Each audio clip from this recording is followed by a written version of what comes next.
This is your host, Amy Wells, welcoming you to a Community Museum Association of Prince Edward Island podcast, featuring Lynn Ann Love, Site Director at Beaconsfield Historic House in Charlottetown, Prince Edward Island. Today's podcast is part 2 of our tour of Beaconsfield. Beaconsfield was built in 1877 for shipbuilder and merchant James Peake. Beaconsfield is one of the PEI Museum and Heritage Foundation sites. This podcast was recorded on December 12th, 2011.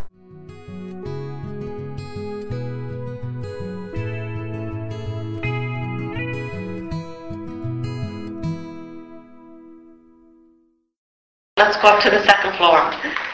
And on either side there are remnants of gas lamps would have illuminated the window at night. Not only would there have been a chandelier here, at nighttime this window does not show well at all. You'd hardly recognize it. Guests would rarely, if ever, get an invitation to this part of the house. So they were entertaining in the evening. The only way that people would really get to see the window would be from the foot of the stairs. And without it having some type of illumination, it just wouldn't have the impact. So it's just kind of interesting that on either side are the remnants of the gas lamps. And also, coming back to the architect or whoever it was who made the final decisions in terms of decor, the way these niches complement, the curve of the window, it just flows. It's just, as far as the second floor is concerned, we really don't know who slept where. The Peakes left us almost no personal information about their home. Henry Condell did keep journals or diaries. Some information from him. He makes reference to his sisters having chosen the coldest rooms in the house without saying which ones.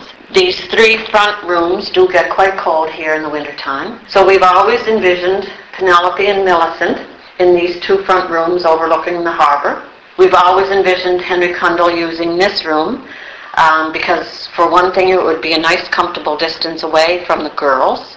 As he got older, he suffered considerably from arthritis, and he needed help coming up and down the stairs.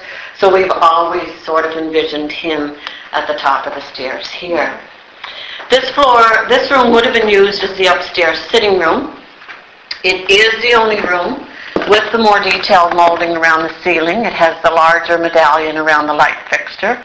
The lamp, it's not original to this home, but originally it was a gas lamp, so we chose it specifically for the room. I always envision sort of her and the children and him in this room as what we would call a family room. Sort of has that feel of a family upstairs sitting room. Unfortunately, as well known as William Critchlow Harris became, we don't have the original floor plans of Beaconsfield, and so we are definitely left to decide the use of some of the rooms, and this one being the main one. Was this her dressing room, or was it a nursery? Did she keep her children close at hand? Unfortunately, she left us very little information. Did she use this, or did the Condells use this as a sewing or reading room? We're not sure. Henry Condell's sisters were Penelope and Millicent. He called them Pen and Senti, or the girls. We've always envisioned Penelope and Millicent in these 2 front rooms. We do call this Penelope's room because we have her writing desk. That wonderful little Davenport over by the window is documented to have been owned by Penelope Condell.